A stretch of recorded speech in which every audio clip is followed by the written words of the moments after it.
네, 안녕하십니까. 아주대학교 의료정보학과 통합과정 장준혁입니다. 제가 발표드린 논문은 2022년 BMC Medical Research Methodology에 실린 C-COVA using a disease proxy to rapidly develop and validate a personalized risk calculator for COVID-19 outcomes in an international network에 대한 내용입니다. 애스트랙입니다. 위 논문에서는 세 가지 사례의 어떤 환자 위험들을 정량화시키는 COVID-19 예상 위험 점수를 개발했습니다. 데이터는 7개 나라의 총 14개의 데이터 소스의 EMR 및 클레임 데이터를 사용을 하였고, 기본적으로 라쏘 정규 로지스틱 회계를 기반으로 모델을 개발하였습니다. 또한 분석에서는 44,507명 정도의 코비드-19 환자가 모델 밸리데이션에 포함이 되었고, 예측 변수로는 나이와 성별 이외에 7개 정도의 예측 변수가 만들어졌습니다. 이렇게 만들어진 세 가지의 커버 모델은 입원과 인텐시브 서비스 패탈리티를 예측하는 코비드-19 환자에 대해 잘 수행됨을 볼 수 있었습니다. 인트로덕션입니다. 먼저 코비드-19에 대한 많은 예측 모델들이 개발되고 있음에도 불구하고 임상적으로 사용되기에는 굉장히 어려움을 겪고 있습니다. 이는 앞서 개발된 예측 모델들이 적은 데이터 샘플을 사용을 하였거나 익스터널 밸리데이션의 부족, 그리고 제대로 보고되지 않는다는 문제점들이 보고되고 있습니다. 본 논문은 다른 질병에 대한 예측 모델을 개발하기 위해서 이와 유사한 질병, 즉 프록시 디지즈를 사용하는 프로세스에 대해 설명하고 있습니다. 따라서 본 연구에서는 코비드-19 전염병의 초기 단계에서 모델을 개발하기 위해 이와 유사한 질병인 인플루엔자 데이터를 사용하여 이 프로세스의 전반적인 사용 사례를 설명하고자 합니다.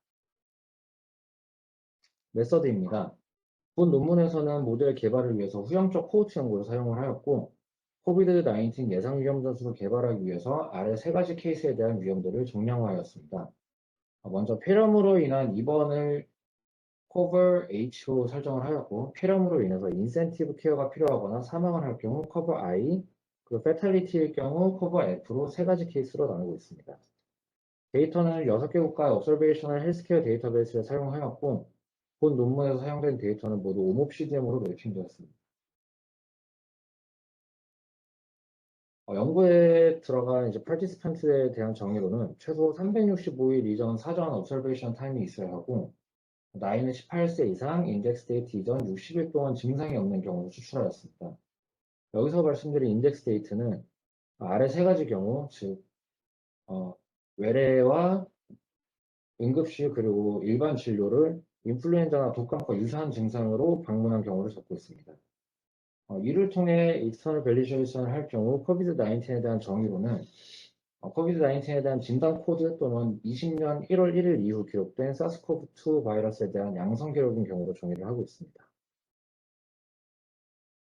아웃컴으로는 인덱스 데이트 이후 30일까지 폐렴으로 입원한 경우 또는 폐렴으로 입원해서 인텐시브 케어가 필요하거나 입원 후 사망을 한 경우 또는 인덱스 데이트 30일 이후까지의 사망을 보고자였습니다. 인텐시브 서비스로는 아래 이어 벤틸레이션, 인튜베이션, 트라키노토미 등이 있습니다. 센시티비 어널리시스로는 20년 이전 증상이 있거나 인플루엔자 및 플루에 방문이 있는 환자를 포함하는 세 가지 추가적인 정의에 대한 분석을 추가로 실행하였습니다. 예측 변수로는 연령과 성별 그리고 약물의 전조 여부를 나타내는 바이너리 버라이블을 사용하였고, 이는 앞서 그 삼성 서울병원에서 발표해 주신 논문과 비슷한 방법이라고 생각해 주시면 편하겠습니다. 그래서 연령과 성별 모델 개발 시에는 연령과 성별만 사용을 하여서 개발을 하였고, 파워스코어 모델을 개발할 경우 위에서 설명드린 바이너리 버라이블을 축소하여서 총 뒤에 말씀드린 7가지 정도를 바로 사용하여 개발하였습니다. 모델은 기본적으로 오텀 데이터마트의 데이터베이스를 사용하여 개발을 하였고, 이는 이제 인플루엔자 관련 방문 기록이 있는 환자들을 대상으로 했습니다. 이를 이용하여 모델을 개발 후에 익스터널 밸리데이션으로는 똑같이 인플루엔자 데이터가 있는 그 가운데 레드박스에 있는 데이터를 사용하였고, 코비드-19의 경우는 오른쪽 레드박스에 있는 데이터베이스를 사용하여 익스터널 밸리데이션을 진행하였습니다. 인터널 밸리데이션 사용 시 트레이닝 샘플과 테스트 셋으로 나눠서 진행하였으며, 라쏘 정규 로지스틱 회귀 함수를 사용하여 3fold 크로스 밸리데이션을 진행하였습니다. 모델 성능 평가로는 AUC와 AUPRC, 그 모델의 칼리브레이션을 계산하였습니다. 익스터널 밸리데이션으로는 앞서 말씀드린 코비드-19을 포함한 데이터베이스들을 사용하여 외부 검증을 수행하였습니다. 결과입니다. 다음 표는 개발된 모델 및 익스터널 밸리데이션에 사용된 데이터베이스 전반에 걸친 환자들의 특성을 보여주고 있습니다. 맨 왼쪽에 보시는 레드박스가 인터널 밸리데이션에 사용한 환자 데이터베이스고, 초록색과 파란색 박스가 익스터널 밸리데이션에 사용된 데이터베이스에 관한 환자 데이터들입니다. 데이터베이스 간 특정 비율들은 상당히 차이가 났으며, 병원 입원의 경우 0.06부터 12.47까지의 범위를 보여주고 있습니다.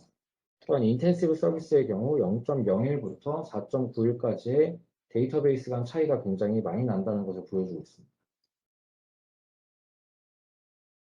인터널 밸리데이션 결과입니다.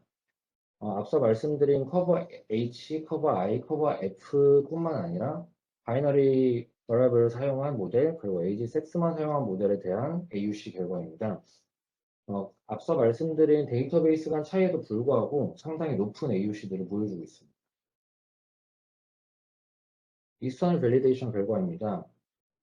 커버 H, 커버 I, 커버 F 모델 중에 이제 CYMC 데이터베이스의 경우에는 이제 폐렴으로 입원한 환자가 기록되어 있지 않아서 맨 위에서 보시는 것과 같이 커버 H에 관한 익스터널 밸리데이션은 빠져 있습니다.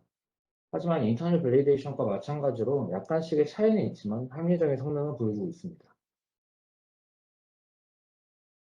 지금 보시는 그림은 앞서 만들어진 모델을 바탕으로 환자의 리스크 스코어를 정량화하고 비교할 수 있는 변환기에 대한 피규어입니다. 하나하나 따로 설명을 드리겠습니다. 먼저 임상인은 환자가 가지고 있는 상태를 식별을 한 후에 해당 예측 변수들에 대한 점수를 추가하여서 총 스코어를 합산할 수 있습니다. 이제 앞서 말씀드린 축소된 그 예측 변수들이 위에 보시는 것과 같은 메디컬 히스토리에 있는 7가지의 질병으로 생각하시면 됩니다. 앞서 합산된 스코어당 이제 프레딕티드 리스크를 볼 수 있으며, 그 퍼센트를 가지고 3번 항목에서는 환자의 점수들을 보다 넓은 집단과 비교할 수 있도록 앞서 수행된 인터널 밸리데이션으로 찾은 점수 분포도를 같이 비교를 할 수 있도록 그 자료를 보여주고 있습니다.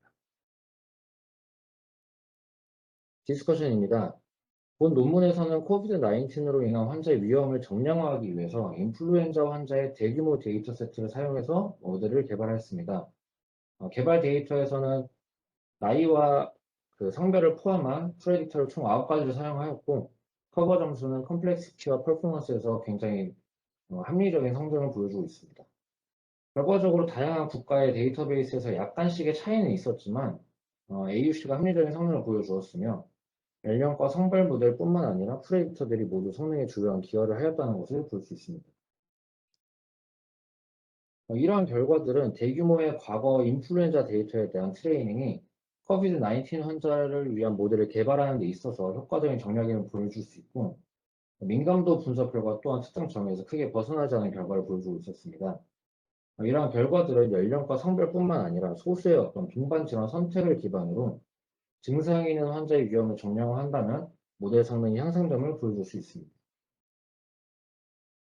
리미테이션입니다. 인플루엔자와 코비드-19가 이제 두 질병의 근본적인 차이가 있기 때문에 어떤 질병에서 오는 리미테이션이 있을 수 있고, 또한 코비드-19 전염병 초기에 보고된 데이터들이 어떤 왜곡될 수 있다는 점으로 그 환자 데이터들이 미스클래시피케이션이 발생할 수 있습니다.